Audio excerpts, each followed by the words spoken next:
సంవత్సరాల తరబడి ఎన్ని మందులు వాడినా మీ మోకాల నొప్పులు తగ్గట్లేదా? ప్రాణ పెయిన్ క్లినిక్ లో అత్యాధునిక చికిత్స. నమస్తే రమ్మగారు. నమస్తే చే. కొత్త కథలు ఏమైనా చెప్పుకుందామండి? అరేబియన్ నైట్స్ అని చెప్తున్నాం కదా. అవునవును. జాలరివాడు భూతము జాలరివాడి కథ చెప్తాం. ఈ బాగ్దాద్ నగరం చుట్టుపక్కలలోనే ఒక జాలరతను ఉండేవాడు. వాడికి పాపం ఎక్కువ చేపలు పడేవి కాదు. ఒకసారి ఏం చేశాట, టిగ్రిస్ నదికి వెళ్ళి ఇది వేశాడు, వాలేసాడు. ఎప్పటికో బరువుగా ఉంటే తీసి దాన్ని లాగితే ఒక చచ్చిన గాడిద వచ్చిందట. వాళ్ళంతా దిగిపోయి, అయ్యో ఇదేమిటి నా కర్మిట కాలిపోయింది, దేవుడు నన్ను చేయటం లేదు, ఈ చచ్చిన గాడిద వచ్చింది, వాళ్ళేమో తెగిపోయింది అనుకుని ఆ గాడిదని పక్కకు తోసేసి వాళ్ళ మళ్ళీ దులుపుకొని మళ్ళీ వేశాడు. ఈసారి ఓ పగిలిపోయిన కొండ లాంటిది వచ్చింది. చీచీ చీచీ అనుకున్నాడు. దాని నిండా ఏమిటో చిల్ల పెంకులు అవి ఉన్నాయి. పగిలింది, బీటుకు కూడా పోనీ కుండ పడింది, పనికొచ్చేదైతే అనుకో, అది కూడా కాదు. మూడోసారి ఒక మట్టి బిడ్డ లాంటిది పడింది.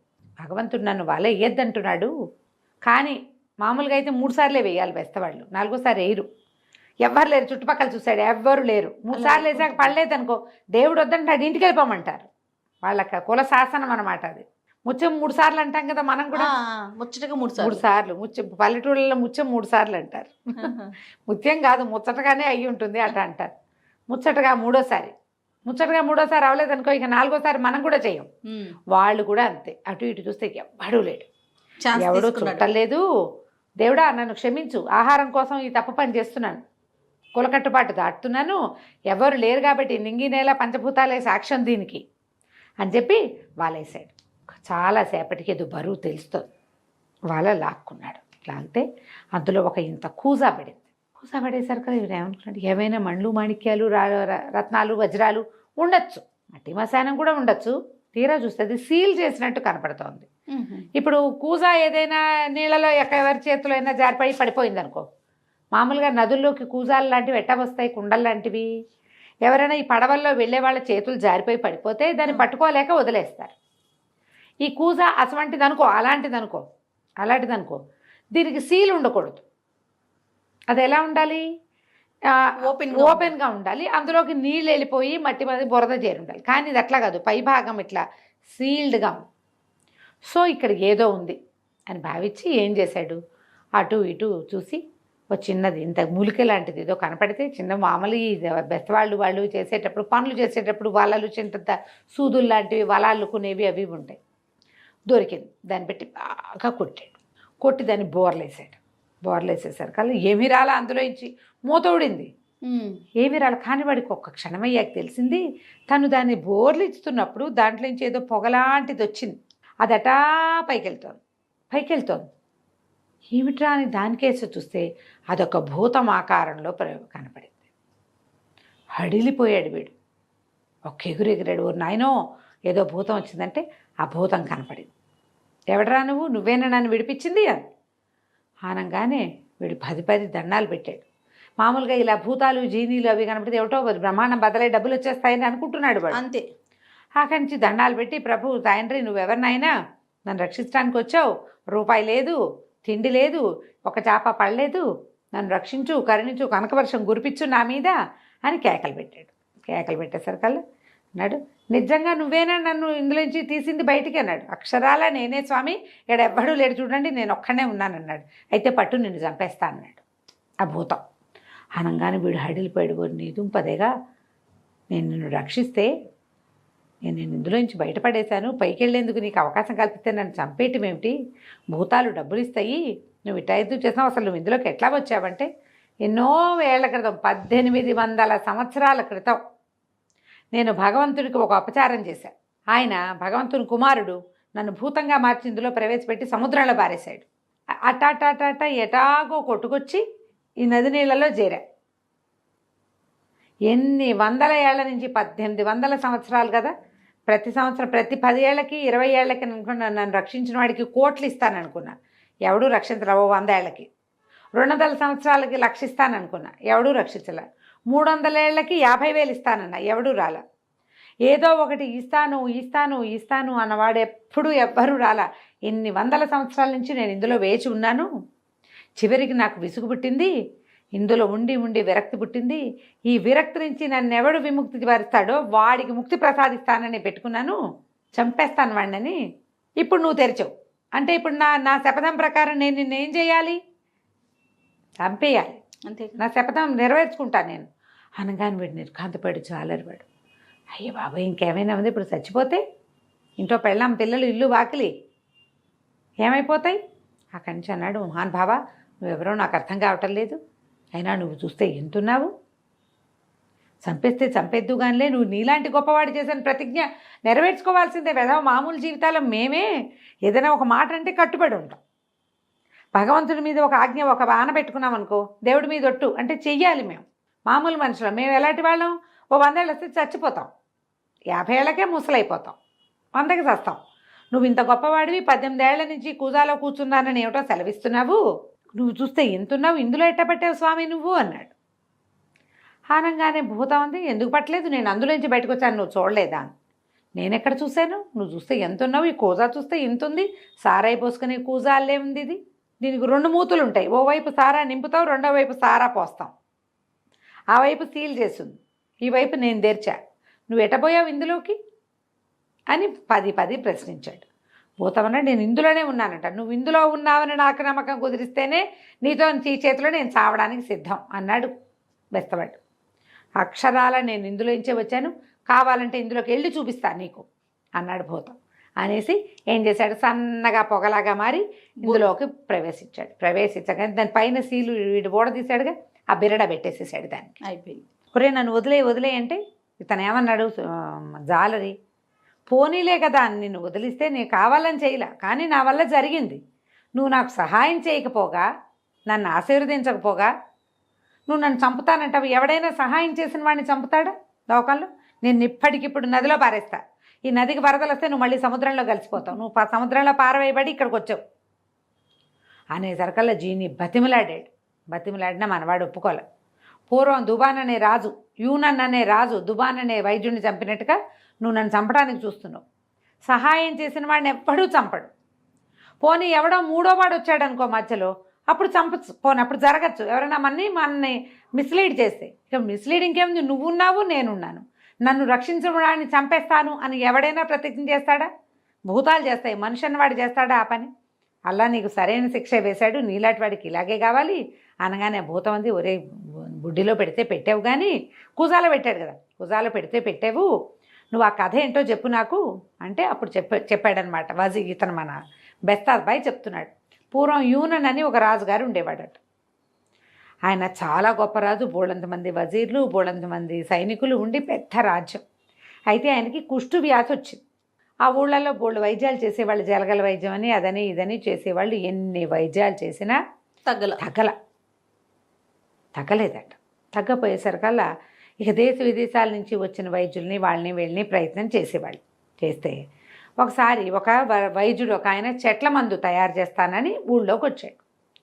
రాజుగారు ఆయన్ని మాట్లాడిస్తే ఆయన పేరు దుబాన్.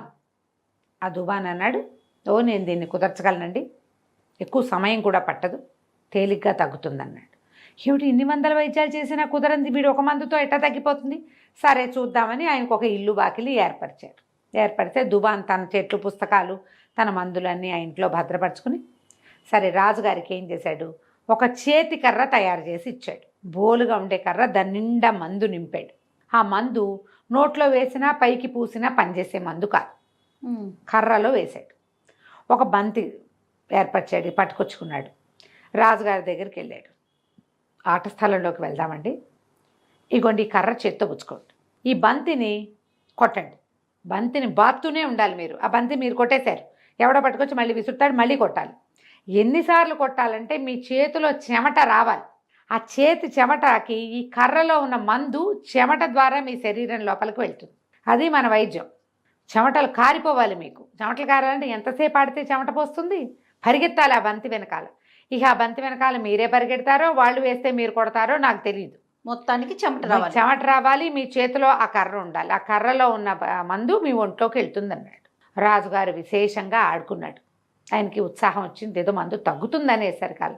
సరే బాగా కొట్టగా విపరీతంగా చెమటలు పోసి ఆ మందు పనిచేయటం మొదలుపెట్టింది ఆయనకి.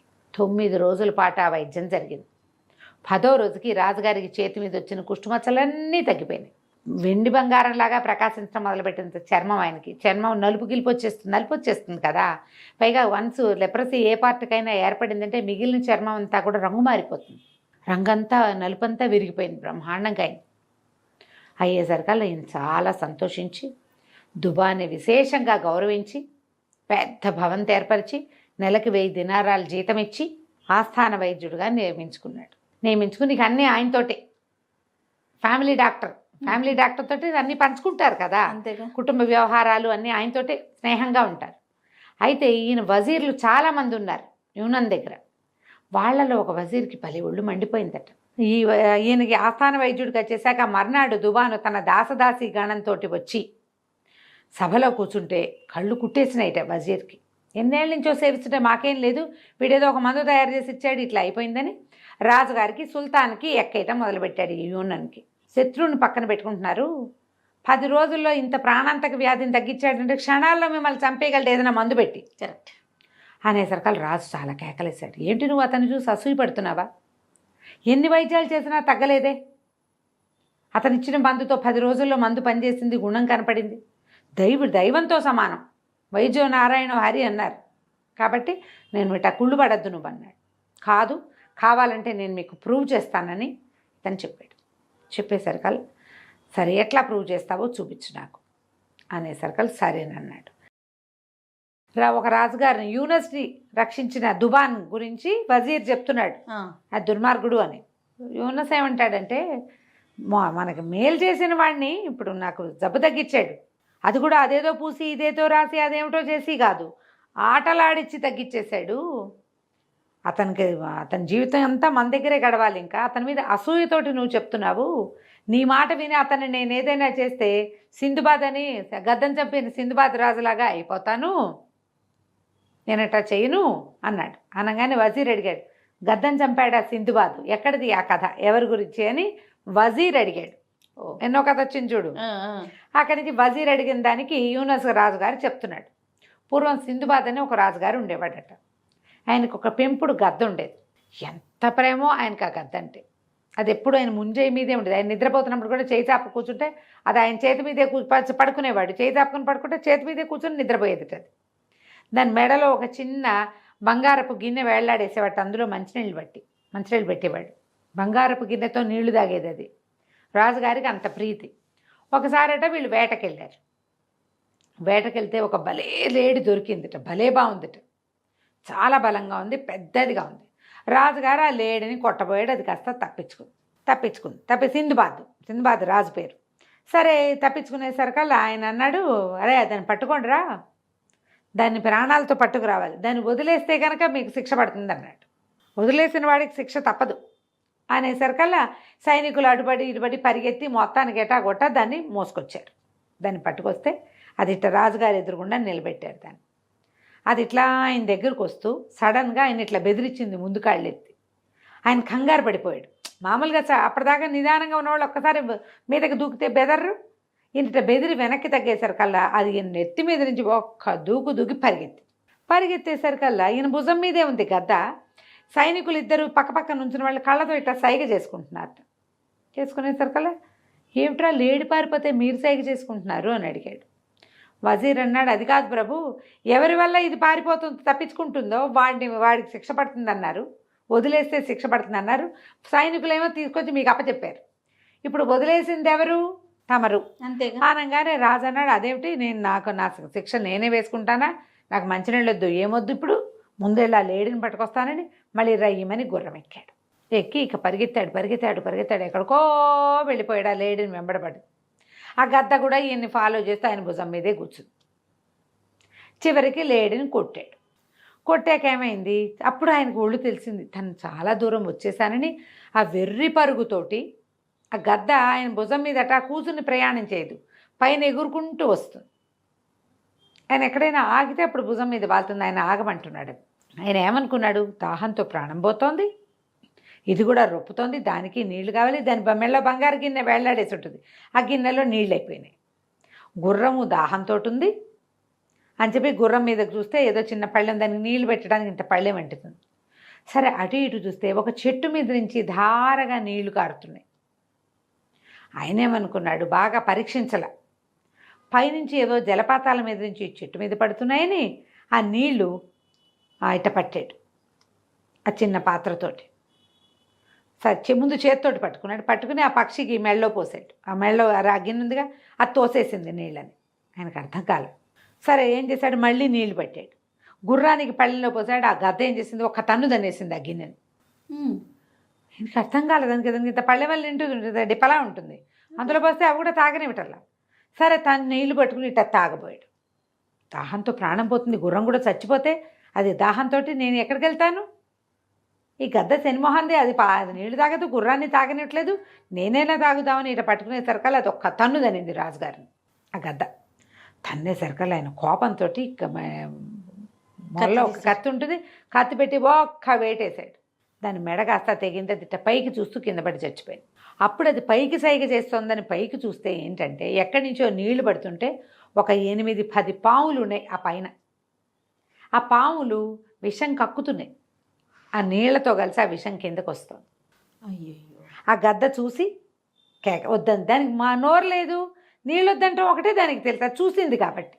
అది మామూలుగా అయితే పాముల మీద పడుతుంది గద్ద, కానీ ఈ సమయంలో ఏంటి, అది ఎంతసేపటి నుంచో ఎగురుతోంది, దానికి నీటి అవసరం, అలసటగా ఉంది, లేకపోతే పాముల్ని కలపడిపోను. అవి ఇట్లా చెట్టుకు చుట్టుకుని రక్తం విషాన్ని వెళ్ళగక్కుతున్నాయి బయటికి. రాజు నిర్కాంతపోయాడు. ఏం చేస్తాడు, తెల్లబోయాడు. అట్లాంటి సింధుబాద్ ఏం చేస్తాడు, ఆ తర్వాత ఆ గుర్రాన్ని తీసుకుని మెల్లిగా నడుచుకుంటూ చేరుకున్నాడు, గద్దని పోగొట్టుకున్నాడు. తన ప్రాణాలు రక్షించిన గద్దని తన చేత్తోటే చంపేశాడు. అంతేకాకుండా చిలకను చంపిన మనిషిలాగా నేను పాపాత్ముడిని కాలేను, ఈ గద్దని చంపిన సింధుబాద్లాగా తెలివి తక్కువ వాడిని కాను, ఓకే, చిలకను చంపిన మనిషిలాగా పాపాత్ముడిని కాలేనన్నాడు. అనగానే వజీర్ అడిగాడు, చిలకని ఏ మనిషి చంపాడు అని ఆ కథ, రెండో కథ అడిగాడు. పూర్వం అట ఒక వ్యాపారస్తుడి దగ్గర రాజుగారు చెప్తున్నాడు అనమాట, యూనస్ చెప్తున్న కథ ఇది. ఒక వ్యాపారస్తుడి దగ్గర ఒక చిలక ఉండేది. చిలక మాట్లాడేదట. ఈయన ఆ వ్యాపారస్తుడే ఒక రోజు పిల్లని తీసుకొచ్చి చిన్నగా ఆహారం పెట్టి పెంచాడు. అయితే ఏమైంది, చాలామంది దాసదాసి కానివ్వండి, ఒక అందమైన భార్య ఉండేది. అయితే అందమైన భార్య ఉందని ఆయన కొంచెం చిలకని గమనిస్తూ ఉండమని చెప్పేవాడు. ఓసారి ఆయన ఏదో పొరుగురు వెళ్ళి తిరిగి వచ్చాక, చిలక ఏమిటే సంగతులు అంటే, ఏముంది, నువ్వు వెళ్ళాక నీ భార్య చక్కగా అలంకరించుకుని ఎవరో స్నేహితుడు వచ్చి గుర్రం ఎక్కించుకు తీసుకుపోయాడు, మరి అతనితో గడిపొచ్చింది. 4 రాత్రులు నువ్వు ఇంట్లో లేవు, 3 రాత్రులు నీ భార్య ఇంట్లో లేదు అని చెప్పింది. చెప్పేసరికల్లా ఆయన కొళ్ళు మండిపోయింది. దొంగమొహం, నేను ఊళ్ళో లేనప్పుడు నువ్వు ఎవరితోటో తిరుగుతున్నావని లోపలికి వచ్చి అంతఃపురంలోకి పెళ్ళాన్ని చీత కొట్టేసరికల్లా ఆవిడేమో ఆయన బయటికి వెళ్ళిపోయి కోపంతో బయటికి వెళ్ళిపోయాడు. కొట్టాడు కానీ నేను చంపేయలే, పోనీ బయటికి వెళ్ళిపోయాడు. బయటికి వెళ్ళిపోగానే ఆవిడ మొత్తం చిలకత్తలందరినీ ఇచ్చింది, ఎవరే నా సంగతి మా ఆయనకి చెప్పింది అని ఒక్కొక్కళ్ళని కనుక్కుంటే ఎవరు మేం కాదు అన్నారు. అయితే ఒక పొట్టి దాసి పిల్లందరి అది చెప్పింది, పెంపుడు చిలక చాలాసేపు అయ్యగారి దగ్గర కూర్చుంది, అదేమైనా చెప్పిందేమో. సరే దీని సంగతి చెప్దాం, నా రహస్యం బయట పెట్టేసిందని ఏం చెప్పింది. ఆయన ఇవాళ వెళ్ళిపోయాడు, ఇప్పుడు రాడు ఇంటికి, ఏ స్నేహితుడి దగ్గర గడుపుతాడు. భార్యను కొట్టాడు, ఆయన కోపంగా ఉంది, వెంటనే ఇంటికి ఎందుకు వస్తాడు, ఎవరింటోనే ఉంటాడు. ఓ పని చేయండి, ఈ చిలకను పంజరంలో పెట్టండి, దాని మీద ఓ గోను సంచి వేయండి, ఉండి దాని మీద కొట్టండి, తర్వాత నీళ్లు పోయండి గోను సంచి మీద అని చెప్పింది. చిలక పంజరంలో ఉంది, దాని మీద గోను పట్ట కప్పేశారు. అక్కడి నుంచి నీళ్లు ధారలుగా పోశారు. మధ్యలో డమాడమ దాన్ని ఆ కర్ర పెట్టి ఆ గోను పట్టాన్ని కొట్టారు. రాత్రంతా తెల్లవార్లు చేశారు. ఆయన పొద్దున్నే వ్యాపారస్తుడు ఏం చేశాడు, తెల్లారాక ఇంటికి వచ్చేసరికల్లా చిలక వెళ్ళి ఇల్లంతా తిరుగుతుంది. చిలక పోయి భుజం మీద కూర్చుంది. ఏమిటో చిలక విశేషాలు అన్నాడు. ఏముంది, రాత్రంతా ఉరుములు మెరుపులతోటి వాన, చీకటి గాఢాంధకారం అని చెప్పింది. నిజానికి అది ఎండాకాలం, అప్పుడు వానే లేదు. చిలక ఏం పరిస్థితి చూసింది, అంతే. అక్కడి నుంచి అన్నాడు, బోస్ నీదు పదిగా ఇంత పచ్చిపాపంగా అబద్ధాలు చెప్తున్నావేమిటే, నా పెళ్ళాన్ని గురించి కూడా ఇలాగే అబద్ధం చెప్పుంటావుగా నువ్వు అని చెప్పేసి దాని పీక వేసి చంపేశాడు. భారీ సంతోషంగా ఉంది. ఈ మనిషి ఏం చేశాడు, చిలక ఇలాంటి మాట ఎందుకు చెప్తోంది, ఏం జరిగింది, ఏమీ లేదు, ఎంక్వైరీ లేదు. ఈ ఎంక్వైరీ లేకుండా నువ్వు చెప్పావని నేను నమ్మను. ఈ సింధుబాద్ గద్దను చంపిన సింధుబాద్ లాగా తెలివి తక్కువ పని చేయను, మనిషిని చంపిన చిలకని చంపిన మనిషిలాగా పాపాత్ముడిని కాలేను, వైద్యుడి మీదకి వెళ్ళడానికి వీల్లేదన్నాడు రాజు. అయితే ఈ చిలకని చంపేశాడు వ్యాపారస్తుడు. చంపేసిన తర్వాత ఒక బానిస పిల్ల కూడా అతనికి చెప్పింది, ఆవిడ ఎవరితోటో ఫ్రెండ్షిప్ చేస్తుందని. అవును. చిలక చచ్చిపోయిన తర్వాత ఆయన తన భార్య ఒక టర్కీ ఒకటితో మాట్లాడటం చూశాడు. చిలకని చంపేశాక ఇంకా చేసేదేమో. ఈ మాట్లాడుకున్నారు వజీరు రాజు. వజీర్ ఏం చెప్పాడంటే రాజుగారికి చెప్తున్నాడు, దుబాను నేను చంపేయగలుగుతాడు, ఎందుకంటే నీకు ఒక కర్ర ఇచ్చి కర్రతో నీకు పట్టి పీడిస్తున్న జబ్బుని పోగొట్టిన వాడు రేపొద్దు నీ పువ్వు వాసన చూడడానికి వాసన చూపించి చంపేయగలడు నేను, అంతే కదా. నీకు ఈ మేలు ఎందుకు చేశాడు, రేపేదో కీడు చేయకపోవటానికి. ఓ ఆలోచించు, అవునా కాదంటే రాజుకు ఆశ్చర్యంగా ఉంది. అలా జరుగుతుందంటామన్నాడు. ఎందుకు జరగదండి, ఒక యువరాజు వజీర్ కథ చెప్తాను వినండి అనే వజీర్ ఇంకో కథ చెప్పాడు. ఒక దేశంలో ఒక రాజుగారికి ఒక కొడుకు ఉండేవాడట. ఈ కొడుక్కి వజీర్లతోటి ఫ్రెండ్షిప్. అయితే ఈ వజీరుల్లో ఒకడిని బాగా నమ్మేవాడు. ఒకసారి కుర్రాడు రాజకుమారుడు అడవిలో వేటాడడానికి వెళ్ళాడట. వేటాడడానికి వెళ్తే సరే వేటాడారు, వజీర్ కూడా వెళ్ళాడు ఆయనతో పాటు. ఆ వేట అయిన తర్వాత ఏదో ఒక భయంకరమైన మృగం వచ్చింది. వజీరు రాజకుమారుడి కవ్వించాడు, నీకు చేతనైతే దాన్ని చంపు, దాని వెనకాల పరిగెత్తు అని. ఎవ్వరూ రాకుండా యువరాజు ఒక్కడే ఆ జంతువు వెనకాల పరిగెత్తాడు. అదేదో ఒక విచిత్రమైన జంతువు. పరిగెత్తి పరిగెత్తి పరిగెత్తి దారి తప్పేశాడు. ఆ జంతువు అతనికి దొరకల. ఇతను ఏం చెయ్యాలో తెలియక వస్తూ ఉంటే ఒక అందమైన అమ్మాయి కనపడిందట యువరాజుకి. ఓకే. ఇతను పోయి ఆ అమ్మాయిని అడిగి, ఎవరమ్మాయి, ఏమిటి, ఎందుకు ఏడుస్తున్నావు, ఏంటి, ఏడుచుకుంటుంది ఆ పిల్లకు నుంచి. నేనేం చేయను, మా వాళ్ళంతా వేటకొచ్చారు, నేను మా గుర్రాల మీద తిరుగుతున్నాం, పెద్ద వేటాడింది ఏమీ లేదు, నేను గుర్రం మించి జారి పడిపోయాను, మా సైనికులంతా ఇటో వెళ్ళిపోయారు, నేను ఇక్కడ ఉండిపోయాను అని చెప్పేసరికల్లా అతను అన్నాడు, సరే నేను కూడా దారి తప్పాను అనుకో, కానీ మెల్లిగా దారి చూసుకుని వెళ్ళిపోవచ్చు, నువ్వు నా గుర్రం ఎక్కు, మా స్కందావారానికి తీసుకెళ్ళి మేము గుంపు వచ్చాం కదా గుడారాలు, అక్కడికి వద్దు, కానీ మా వాళ్ళు మీ వాళ్ళని వెతికి పట్టుకుంటారులే, పైగా గుర్రాలు వేసుకెళ్ళిన వాళ్ళు ఓ గుర్రాల గుంపు ఇంకో గుర్రాల గుంపుని గుర్తుపడుతుంది. అంతేగా, ఇక్కడ ఆగాం, గుర్రపు చప్పుడు వస్తుందంటే ఎంతమంది వస్తారో లెక్కలు కూడా తెలిసిపోతాయి. కాబట్టి మనం చూద్దామమ్మా, నువ్వు నా గుర్రం ఎక్కమన్నాడు. ఎక్కితే ఈ అమ్మాయి ఇటు అటు అటు ఆ పక్క ఈ పక్క అని అట తీసుకెళ్ళి ఒక పాడుపడిపోయిన గుహ దగ్గరికి తీసుకెళ్ళి, నేను బాత్రూమ్కి వెళ్ళాలి, ఒకసారి వెళ్ళొస్తాను, నువ్వు ఇక్కడే నుంచో అని ఆ రాజకుమారిని అక్కడ నుంచోబెట్టి ఆ గుర్రం మీద వండి ఇది దిగి పిల్ల వెళ్ళిపోయింది. ఇటు ఎంతసేపటికి రాకపోయేసరికల్లా డైరెక్ట్గా గుహలోకి వెళ్తాడు. ఆ అమ్మాయి నేను యూరినల్స్కి వెళ్తానంటే అందుకని ఇతను ఏం చేశాడు, ఆ గుహ పైపుకి కొంచెం పక్క నుంచి పై వైపుకి ఎక్కి అక్కడ నిలబడిట వంగి చూసేసరికల్లా అక్కడ ఒక రాక్షసి 4 పిల్ల రాక్షసులు కనపడ్డాయి. ఆ పిల్లలు అడుగుతున్నారు, అమ్మ అమ్మ ఆకలిస్తుంది, ఏం తెచ్చావే అంటే ఆ రాక్షసి చెప్తోంది, ఒక చక్కగా కండబట్టి నున్నగా తెల్లగా ఉన్న ఒక యువరాజు వాడి గుర్రము 2 తెచ్చా, కాసేపటికి ఎటాగు లోపలికి వస్తాడు. ఓకే, ముందు వాడిని తినేయండి, తర్వాత గుర్రాన్ని తినేద్దురు కానీ అనగానే ఆశ్చర్యపోయాడు. అమ్మ ఎట్లా పట్టుకున్నావే వాడిని అని అడిగారు. ఏముంది, విచిత్ర జంతువు వేషం వేశాను, వీడు పక్క వాళ్ళు ఉత్సాహిస్తే వచ్చేసాడు నా వెనకాల అన్నది. అనగానే వీడికి అర్థమైంది, ఆ జంతువుని వేటాడమని తనని ప్రోత్సహించింది ఎవరు, తనే, ఈ రాక్షసి. ఇది ప్రోత్సహించింది వజీర్ పంపించాడు. వజీర్ పంపించాడు అంటే వజీర్ ఏదైనా కుమ్మక్కయ్యాడేమో, వజీర్కి తెలిసేమో, ఏం చేయాలో తెలియలే. మెల్లిగా పక్క నుంచి దిగేశాడు. ఇంకా అమ్మాయి కోసం చూడకుండా గుర్రం తీసుకొని పరిగెత్తాడు, పారిపోయాడు. ఆ రాక్షసి చాలా దూరం వెంబడించింది కానీ వీడి దగ్గర గుర్రం ఉంది, పట్టుకోలేకపోయింది. వాడు దారులు మార్చి మొత్తానికి ఎట్లా కొట్లా తన స్కందావారానికి చేరుకున్నాడు తెల్లవారుజాముకి. అప్పుడు నిశ్శబ్దంగా ఉన్నాడు. అందరు అడిగారు, ఆ జంతువు చచ్చిపోయిందని, చంపేశానన్నాడు. వజీర్ ఏం మాట్లాడలే. తెల్లవారి రాజకుమారుడు ఇంటికి వెళ్ళాక వాళ్ళ నాన్నకు చెప్పాడు, నాన్న ఒక విచిత్రమైన జంతువు కనపడింది, వజీరే నాన్న అక్కడికి పంపించాడు అనగానే వాళ్ళ నాన్న వజీర్ని చంపేశాడు. ఇంకేమీ లేదు, ఏమిటి ఎందుకు ఏమీ లేవు, ఇలా జరిగిపోతుంది. ఇప్పుడు వీళ్ళ వల్ల మనకి కీడు జరుగుతుంది అని అర్థమైనప్పుడు ఏం చెయ్యాలి, నువ్వు తీర్పులు చెప్పించుకుంటూ కూర్చోకూడదు, ముందు వాడిని తీసేయాలి అక్కడి నుంచి. రాజుగారు యువరాజు వజీర్ని ఎట్లా తీసేశాడో నువ్వు వీడిని అట్లా తీసేయాలి, ఇవాళ నీకు ఈ జబ్బు పోగొట్టాడు, రేపు నిన్ను అంతే సింపుల్గా చంపేస్తాడు అంటే ఈ జనాల్లో కొంతమంది అన్నారు, మహారాజా మీరు ఆలోచించండి, ఎంతకాలంగానో ఎన్ని విధాలు ట్రై చేసినా, జలగల వైద్యం చేయించినా మీ కుష్టు వ్యాధి తగ్గలేదు, అతని వైద్యంతో తగ్గిపోయింది, మీ ప్రాణదానం చేశాడు, అంటే రాజుకి ఎక్కిపోయింది ఈ కథలతోటి. అవును, రేపొద్దున ఏదైనా చేస్తాడు. ఇప్పుడు ఇవాళ కర్ర ఇచ్చి కర్రతోటే జబ్బు పోగొట్టేశాడు. రేపొద్దున ఓ పువ్వు ఇస్తే ఆ పువ్వు వాసన పిలిచగానే చచ్చిపోతాను నేను, వాడి దగ్గర ఎన్ని రకాల మందులు ఉన్నాయో అనేసరికి ఇక సరే అతన్ని పిలిపించారు. పిలిపిస్తే రాజు అడిగాడు, నేను నిన్ను ఎందుకు చంపకూడదో చెప్పాను. అతనికి అర్థమైపోయింది వైద్యుడికి దుబాన్కి వీళ్ళందరూ తనని చంపడానికి సిద్ధంగా ఉన్నారు. అయితే ఇతను ఏమన్నాడు, అయితే నన్ను చంపడానికి సిద్ధంగా ఉన్నారా, నన్ను వదిలిపెట్టేసేయండి, నేను వెళ్ళిపోతాను అంటే, కాదు కాదు, నువ్వు ఎక్కడికి వెళ్ళినా నువ్వు ఈ పని చేయగలవు, నన్ను చంపేసేయగలవు, నిన్ను చంపడం తథ్యం, నీకు ఆఖరి కోరిక ఏదైనా ఉంటే తీల్చుకో, ఎందుకంటే నా జబ్బు పోగొట్టావు కాబట్టి.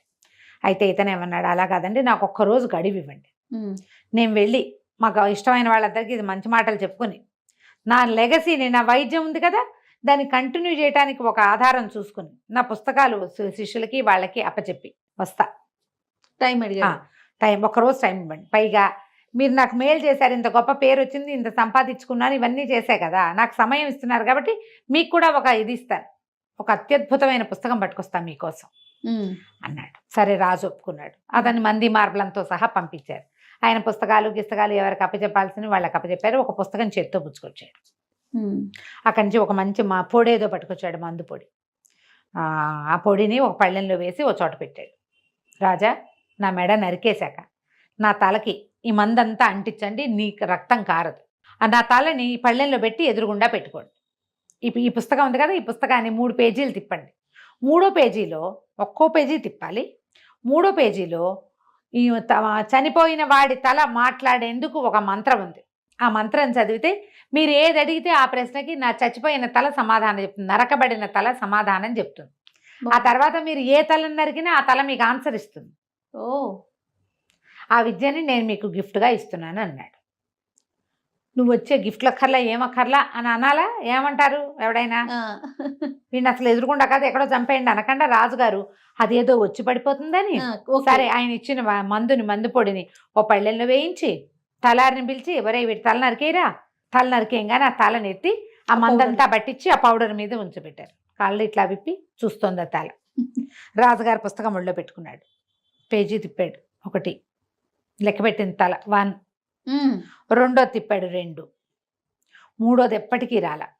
ఈయన ఇట్లా 4 కొంచెం తడి చేసుకుని 3వ పేజీ తిప్పాడు. తిప్పితే 3వ పేజీ తెరుచుకుంది. అక్కడ ఏమీ లేదు. కానీ మరో నిమిషం రాజుగారికి విషం తలకెక్కేయటం మొదలుపెట్టింది. పక్కపక్క నవ్వింది తల. వాసన చూపించి చంపేయగలనని తెలుసు నీకు, కాగితం తిప్పించి కూడా చంపేయగలను నేను అని చెప్పింది. రాజు, అమ్మో నన్ను చంపేశాడు వీడు, విషం ఎక్కిపోయింది తలకి. 2 పేజీలు తిప్పేసరికి ఆ విషపు పేజీలని వేలుతో కదిపేసరికి నోట్లో కూడా పెట్టుకున్నాడు. నోట్లో కూడా పెట్టుకుని పేజీ కదిపాడు. గోవిందా, అయిపోయింది, రాజు మరణించాడు. ఇప్పుడు ఈ కథని జాలరివాడు ఇల్ఫ్రిత్కి, ఆ భూతానికి చెప్తున్నాడు.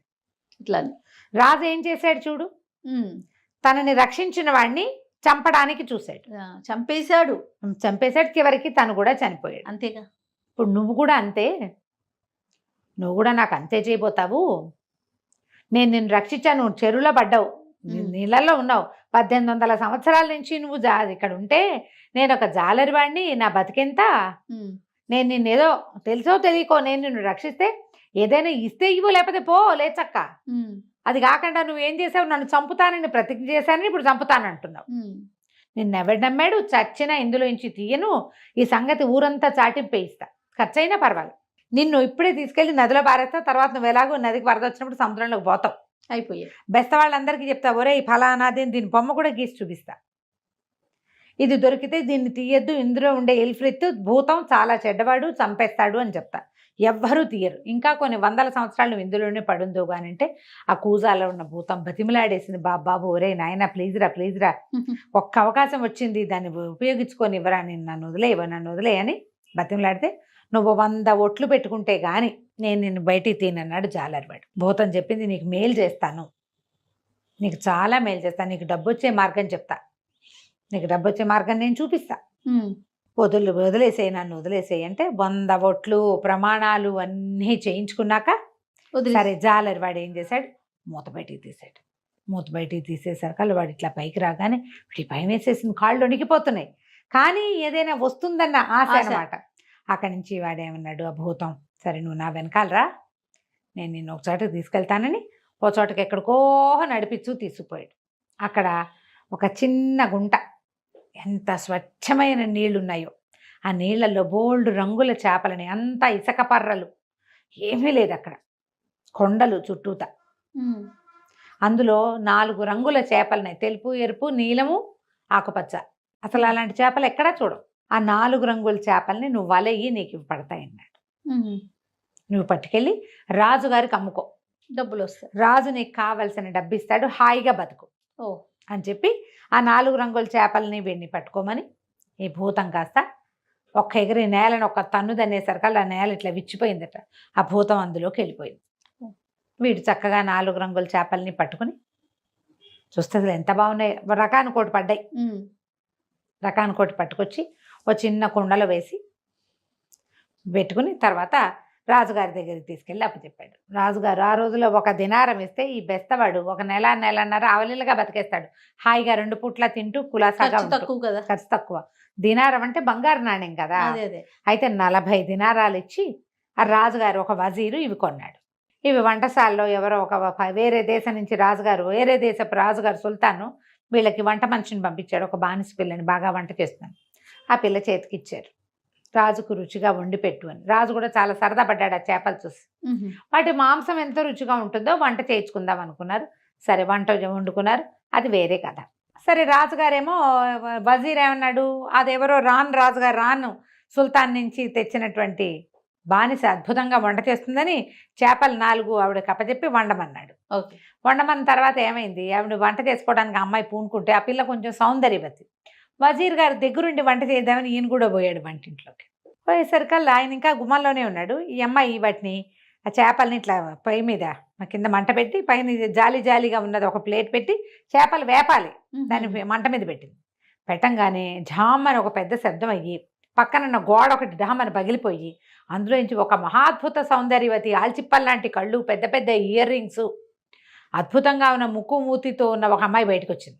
గోడలోంచి బయటకు వచ్చి ఈ పెనం పెట్టింది కదా, పెనం మీద వేయిస్తోంది ఈ చేపల్ని. ఒక పేం బెత్తమిటి ఆ పెనం మీద టకాటక కొట్టి మీ ప్రతిజ్ఞ నిలబెట్టుకోండి అన్నది. అనగానే ఈ చేపలు 4 ఒక ఎగిరి అలాగే నువ్వేం చెప్తే అదే చేస్తావు, నువ్వు వద్దన్న పని మేము ఎప్పుడు చేయమని ఎగిరి ఢామనికి కిందకు వచ్చేసినాయి, పొయ్యిలో పడిపోయినాయి పెనం మీద నుంచి. వజీర్ గారు చూసినాడు, ఏమిటి చేపలు మాట్లాడుతున్నాయి, అలాగే అంటున్నాయి, పైగా గోడల నుంచి ఒకటి వచ్చింది. అదే కదా, అదేమో మహాద్భుత సౌందర్యవతిగా ఉంది, కిందున్న సౌందర్యవతి కంటే గోడల సౌందర్యం ఎక్కువగా ఉంది. ఏమిటో తెలీదా, చూస్తూ ఉండగానే గోడ మూసిపోయింది, అమ్మాయి వెళ్ళిపోయింది, చేపలు మాడిపోయినాయి, పొయ్యిలో పడిపోయినాయి. తెల్లబోయాడు వజీర్, ఏదో మాయమంత్రం ఉంది ఇక్కడ. ఆ బానిస కంగారు పడిన అమ్మాయి ఏడవటం మొదలుపెట్టింది. ఇప్పుడు రాజుగారు చేపలు పంపించి వేయించంటే పొయ్యిలో పడిపోయాయి అంటే ఏం చేస్తాడు, దీన్ని పడేస్తాడు పొయ్యిలో.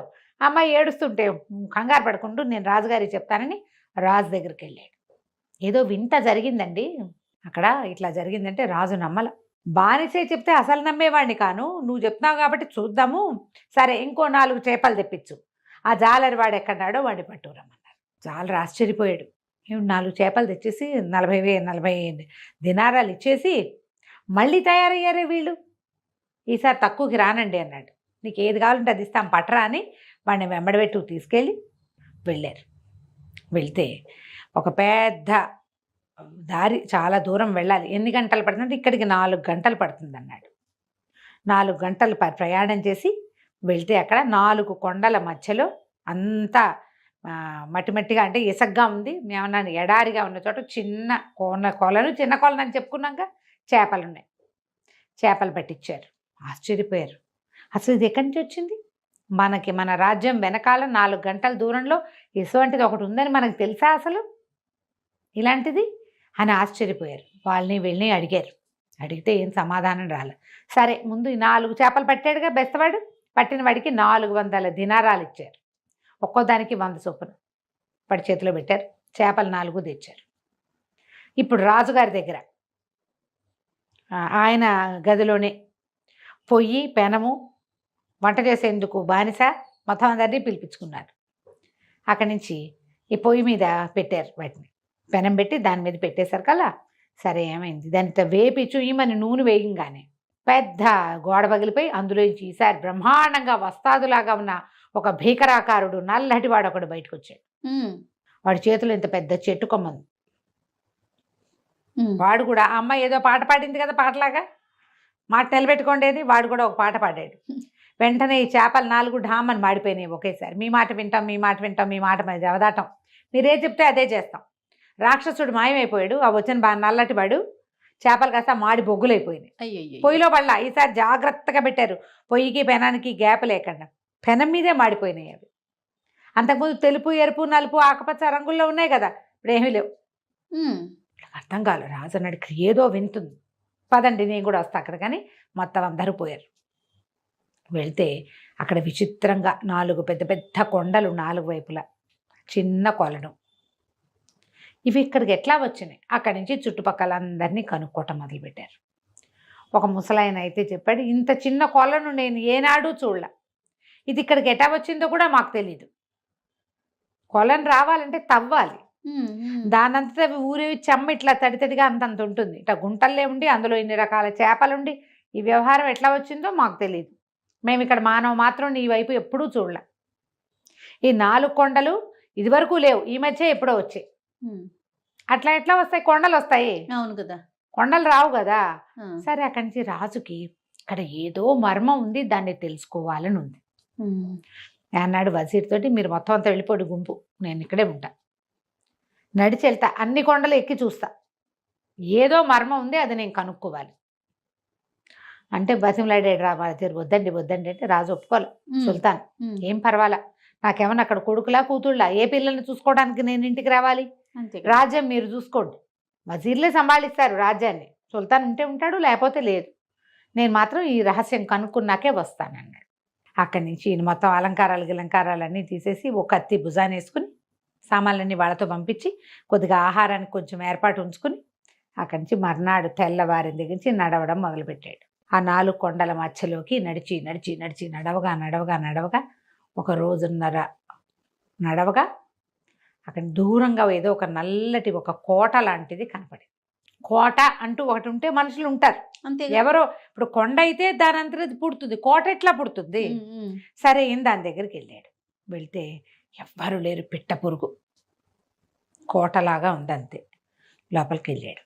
చక్కగా ఉంది, క్లీన్గా, బంగారపు మెట్లు, అరకంచి పెద్ద ఈత కొలను లోపల, 4 పక్కల 4 పెద్ద పెద్ద సింహాలు నోట్లోంచి ఇట్లా కొలంలోకి నీళ్లు పడుతున్నాయి. ఇంత ఏర్పాటు ఎవరో ఒకళ్ళు ఉండి చేసుకోవాలి కదా. పైగా ఏ రాజాదిరాజులో ఏదో బీద ఇల్లు కాదు, అది పాడుపడిపోయింది కాదు, ఎవరో రోజు వచ్చి ఇక్కడ స్నానం చేస్తున్నట్టు అవన్నీ కూడా కనపడుతున్నాయి. అక్కడి నుంచి పైన పక్షులు తిరుగుతున్నాయి. పైవైపున తిరిగే పక్షులు లోపలికి రాకుండా ఆ ఈత కొలను పై ప్రాంతం అంతా బంగారపు వల అల్లబడి ఉంది. అంటే బాగా డబ్బున్నవాళ్ళు. బంగారపు సింహాలు, బంగారపు మెట్లు, బంగారపు వల, ఇవన్నీ చూశాడు. ఇంకా చూస్తే లోపల ఆహార పదార్థాలు అవి ఇవి కనబడుతున్నాయి. ఓహో, ఎవరైనా ఉన్నారా? నేను పరదేశిని, దూరం నుంచి వస్తున్నాను, నాకు ఆహారం ఏర్పాటు చేయడానికి ఎవరైనా ఉన్నారా అని కేకలు పెట్టుకుంటూ పిలిచాడు. పలకల. వెళ్తూ ఉంటే బంగారపు పల్చడిగా సిల్క్ తోటి బంగారంతో నేసిన పరదాలు, లోపల పెద్ద పెద్ద సింహాసనాలు ఎన్నున్నాయో అంతా తిరిగి చూశాడు. పెట్ట పెరుగు లేదు, మానవ మాత్రుడు అన్నవాడు లేడక్కడ. ఏం చేయాలో తెలీలా. ఇక్కడే ఉండి ఇదేదైనా మాయమర్మం ఉన్నదా అర్థం కాల. ఇంతలో ఒక చిన్న మూలుగు వినపడింది. దీనికి ఎవరో మూలుగుతున్నారు. అంటే అంటున్నారన్నమాట. అని గట్టిగా అనలేక మూలుగుగా వినపడుతోంది.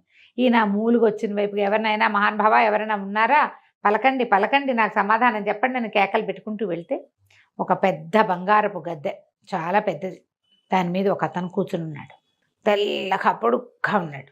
బంగారపు రంగు వస్త్రాలే ధరించింది, పైన ఏదో ఉత్తరీయం లాంటిది వేసుకున్నాడు, మెళ్ళో ఏవో నగలున్నాయి. అసలు గులాబీ రంగు బుగ్గలు, చక్కగా 9 రెక్కల లాంటి మీసాలు, ఎంత పండల్లే, ఎంత చక్కగా ఉన్నాడో. వాడు ఏదో ఎక్కడి నుంచో దిగొచ్చిన దేవదూతల్లే కనపడ్డాడు ఈయనకి. అక్కడి నుంచి, బాబు ఎవరండి మీరు, ఇక్కడ ఒకరే ఉన్నారేమిటి, ఇక్కడ ఎవరు ఎందుకు లేరు, నాకు కొంచెం ఆహారం ఇస్తారంటే, నేను ఇక్కడి నుంచి కదలలేను బాబు అన్నాడు.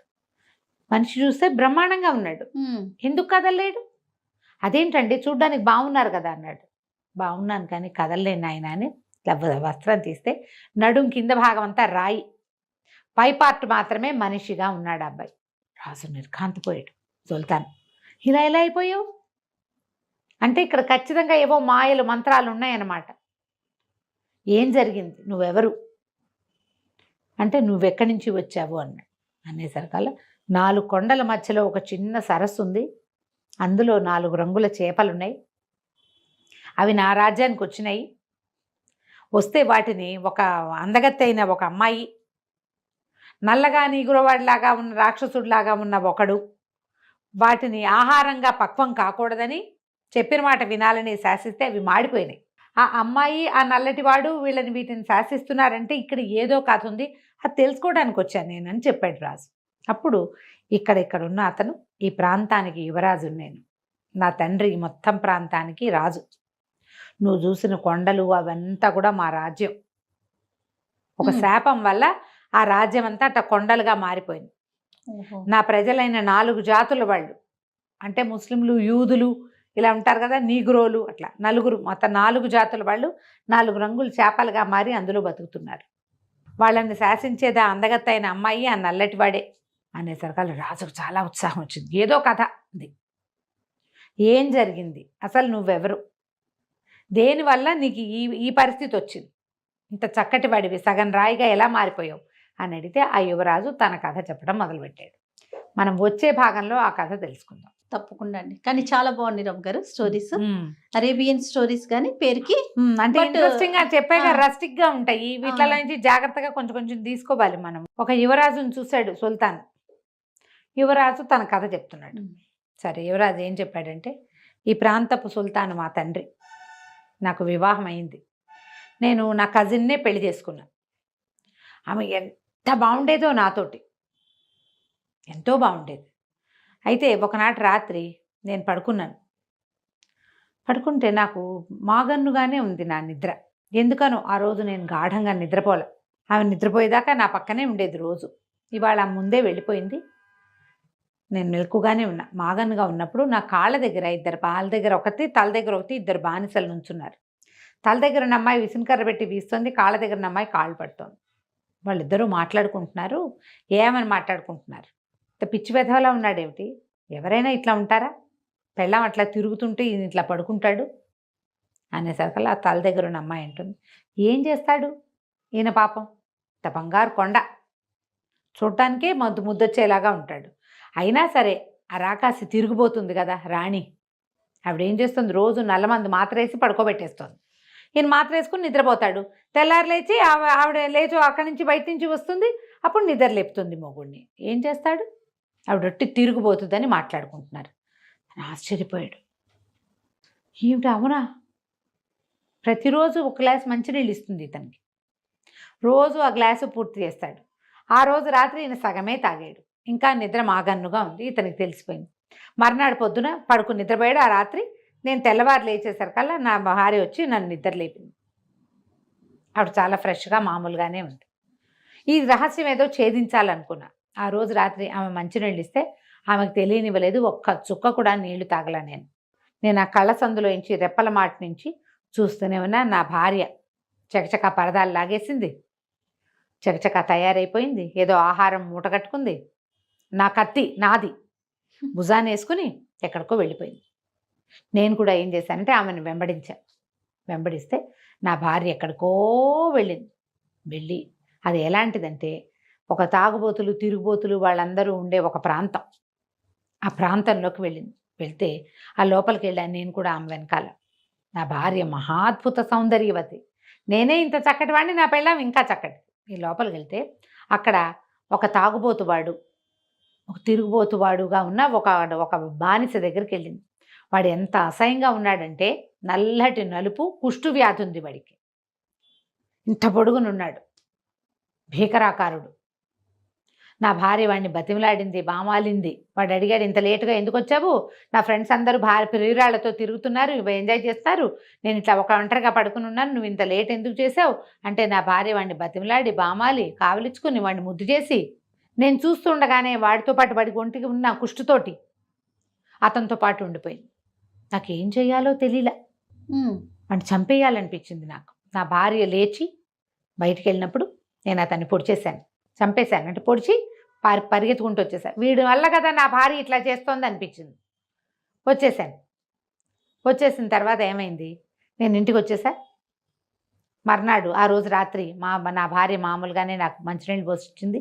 ఏం చేస్తుందో చూద్దాం అనుకున్నాను. తెల్లవారు ఏడుస్తూ వచ్చింది. ఏడుస్తూ వచ్చి మా అమ్మ చచ్చిపోయింది, నాకు చాలా బాధగా ఉంది అని ఎంత విపరీతంగా ఏడ్చింది. అమ్మ ఎందుకు ఏడుస్తోంది, వీడిని పొడి చేశానని తెగ ఏడ్చింది. అక్కడి నుంచి మా అమ్మ జ్ఞాపకార్థం ఒక గోరీ కట్టుకుంటాను, ఆ గోరీ ఎదురుగుండా నా దుఃఖాన్ని వెళ్ళబోసుకుంటా ఒక 4 రోజుల పాటు నేను నా దగ్గరికి రావద్దు, నాతో మాట్లాడద్దంది. సరేనన్నాను. అక్కడి నుంచి ఒక గోరీ కట్టుకుని ఆ గోరీలోకి ఆ కత్తిపోటుతోటి చావలా వాడు బతికే ఉన్నాడు. ఆ కత్తితో పోటుతో ఉన్నవాడినే తీసుకొచ్చి ఆ గోరీలో పడుకోబెట్టింది. పొద్దస్తమానం అక్కడే కూర్చుని వాడి సేవ చేసుకుంటూ ఉండేది. చుట్టాపక్కలంతా ఏమనుకునేవాళ్ళు, వాళ్ళ అమ్మ చచ్చిపోయింది అందుకని గోరీ అక్కడ జ్ఞాపకార్థం గోరీలు కట్టుకుంటారు, వాళ్ళ పద్ధతి అది. ఏడుస్తోంది అనుకున్నారు. ఇవి మాత్రం ఆ లోపల ఉన్న వాడి కాళ్ళు చేతులు పట్టుకుంటూ వాడిని బతిమలాడుకుంటూ వాడిని ముద్దు చేసుకుంటూ వాడితో పాటే ఉంది. 4 రోజులైనా ఆమె దుఃఖం తీరలా. ఒకరోజు నేనే ఆ గోరీ దగ్గరికి వెళ్ళి ఆమె మీద గట్టిగా అరిచా. వాడిని పొడి చంపేసినా నీకు బుద్ధి రాలేదు, నువ్వు ఇట్లా చేసావా అనగానే నా భార్య తిరగబడిపోయింది నా మీద. ఓరి దుర్మార్గుడా, నా ప్రేమ జీవితాన్ని నువ్వే పాడు చేసావు, పంచప్రాణాలు వాడంటే నాకు, నువ్వు ఇట్లా చేసావు కాబట్టి నేను మామూలు దాన్ని కాను, నీ భార్యని పిచ్చిదాన్ని మీ బాబాయ్ కూతురుని అనుకుంటున్నావేమో, నీ అంతు చూస్తానని అక్కడి నుంచి ఏవో నీళ్లలో ఏదో పొడి కలిపి దాన్ని మంత్రించి నా మీదకి పారబోసేసింది. ఆ పారబోసిన మరుక్షణం, ఆ నీళ్లు పోసేసిన మరుక్షణం నా నడుం కింద భాగం అంతా రాయి అయిపోయింది. నేను ఎట్లా పడి ఉండిపోయాను. వాడేమో శవంలాగా అట్లాగే ఉన్నాడు, వాడు బతికే ఉన్నాడు, చచ్చిపోలా, ఆ కత్తిపోటుతోటే ఉన్నాడు. అక్కడి నుంచి ఏం చేసింది, నీ ప్రజలు నీ రాజ్యం చూసుకునే కదా నేను రాజు, నువ్వు సుల్తాన్ అన్న గొప్పతో, యువరాజు అన్న గొప్పతోటి, వీడు బానిసని కదా నా ప్రియుణ్ణి నువ్వు ఇలా చేసావు, నీ రాజ్యమే లేకుండా చేస్తానని నా రాజ్యం మీదకి మొత్తం నీళ్లు బారబోసేసింది ఇట్లా మంత్రించి. దాంతో మా రాజ్యం మొత్తం కొండలైపోయినాయి. ఆమె ఏ గోరీ కట్టిందో ఆ గోరీ మాత్రం ఉండిపోయింది, నా భవనం ఉండిపోయింది, మిగిలిందంతా అయిపోయింది ఇట్లా. అక్కడి నుంచి నా రాజ్యంలో ఉన్న 4 జాతుల వాళ్ళు 4 రంగుల చేపలుగా మారిపోయి ఆ కొలంలో ఉండిపోయారు. ఇదంతా నా రాజ్యం, నేను ఇట్లాగే ఉన్నాను, నాకు ఏమీ చేయటానికి దారి లేదు. అమ్మాయి రోజు వస్తుంది, రోజు వచ్చి కొరడా పెట్టి రోజుకు 100 దెబ్బలు కొడుతుంది నన్ను. ఇప్పుడు కింద భాగం ఏం లేదు, పై భాగానంతా ఒళ్ళంతా వాతలే వాడి ఒంటి నిండా యువరాజుకి కొడుతుంది. అక్కడి నుంచి వాడిని బతిమలాడుకుని వాడిని బావాలుకుని వాడిని ప్రేమించి వాడిని ముద్దు చేసి ఆ శవంలాగా ఉన్నవాడితోటి అలాగే ఉంటుంది. వాడు చావడు బతకడు, నేను బతకను చావను, ఇగో ఇలాగే పడున్నాను, నా రాజ్యం అంతా ఇట్లా అయిపోయింది అన్నాడు. సుల్తాన్కి ఎంత బాధ వచ్చేసిందో. పోని ప్రేమించింది అనుకో ఆ అమ్మాయి, దాని దారిని అది పోవచ్చు కదా, వీడిని ఎందుకు చేయటం? రాణిగా ఉండి సుల్తాన్కి క్వీన్గా ఉండి ఈ పని చేయకూడదు. సరే నేను దాని అంతు చూస్తాను, నువ్వు ఇక్కడే ఉండని. ఏం చేశాడు, వెళ్ళిపోయి చూస్తే వెతికితే ఇప్పుడు ఆ శవం ఎక్కడుందంటే ఆ గోరీలాగా ఉన్న దాంట్లో ఆ బానిస ఉన్నాడు. వీడు వెళ్ళిపోయి ఆ బానిసని 4 పోట్లు పొడిచి చంపేశాడు రాజు. ఈ సుల్తాన్ వచ్చాడు కదా, ఇతను చంపేసి అక్కడ దుప్పటి కప్పుకొని పడుకున్నాడు. సాయంకాలం అవ్వగానే అమ్మాయి ఇచ్చింది.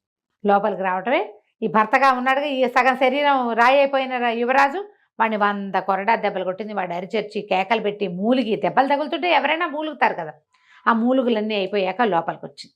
లోపలికి వచ్చి నా దైవమా నువ్వు ఎలా ఉన్నావు, ఈరోజు నువ్వు ఎలా ఉన్నావు, నాతో మాట్లాడు, ఎన్ని రోజులైందో నువ్వు మాట్లాడంటే అన్నాడు.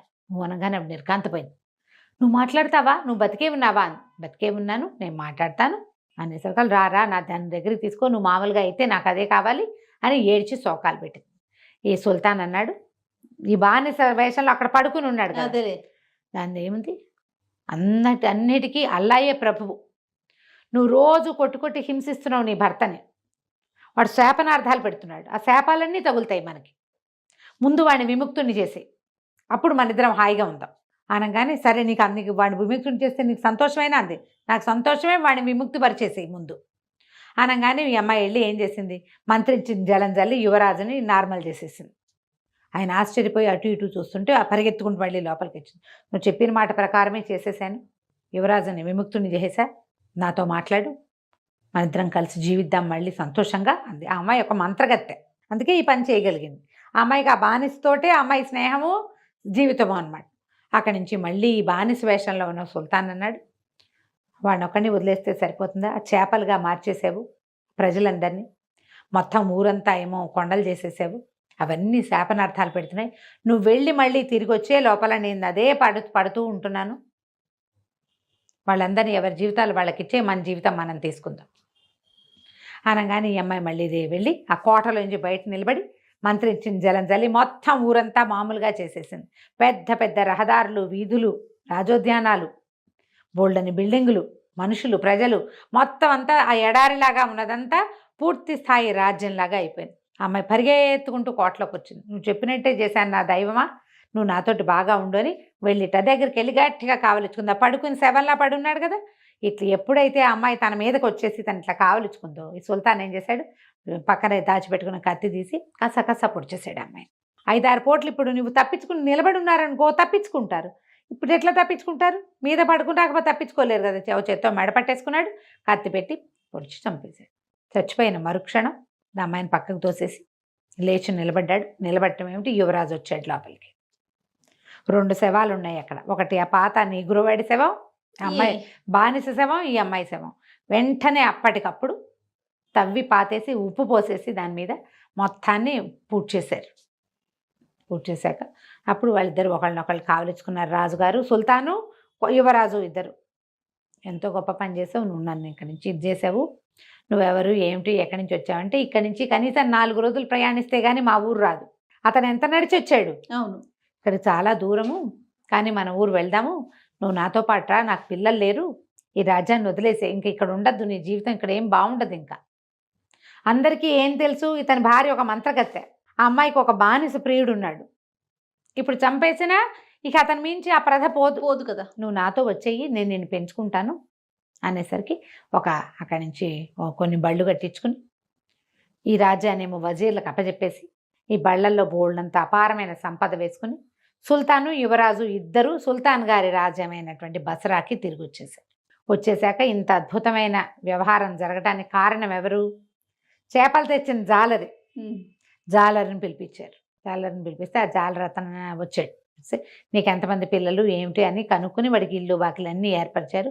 అతనికి 2 కూతుళ్ళు, 1 కొడుకు ఉన్నారు. రాజుగారు ఎంతో సంతోషించి యువరాజు ఓ పిల్లని పిచ్చి పెళ్లి చేసి ఓ పిల్లని తను పెళ్లి చేసుకున్నట్టు. వాళ్ళ పెళ్ళిళ్ళు అలాగే ఉంటాయి కదా, చిన్నపిల్లల్ని చేసేసుకుంటూ ఉంటారు. పెళ్లి చేసేసుకున్నారు. వాళ్ళ అబ్బాయినేమో ధనాగారానికి అధికారం చేసి ఎంతో హాయిగా ఉన్నారు. ఈ చేపలు పట్టుకుని మొదట ఇల్ఫ్రిత్ని చెప్పాడు కదా, ఇల్ఫ్రిత్ నీ జీవితమే మార్చేస్తాను నేను. అతను చెప్పినట్టుగానే ఈ మొత్తం జీవితం మారింది. ఈ జాలరి వాడితో పాటుగా యువరాజు జీవితం కూడా మారిపోయింది. మొత్తం ఆ చేపల వల్ల ఏం మార్పు జరగాలో అదంతా యథాతథంగా ఎలా జరగాలో అలా జరిగిపోయింది. ఆ తర్వాత అందరూ హాయిగా ఉన్నారు. కథ కంచికి మనం ఇంటికి. సూపర్ అండి. నమస్తే రమ్మగారు. నమస్తే.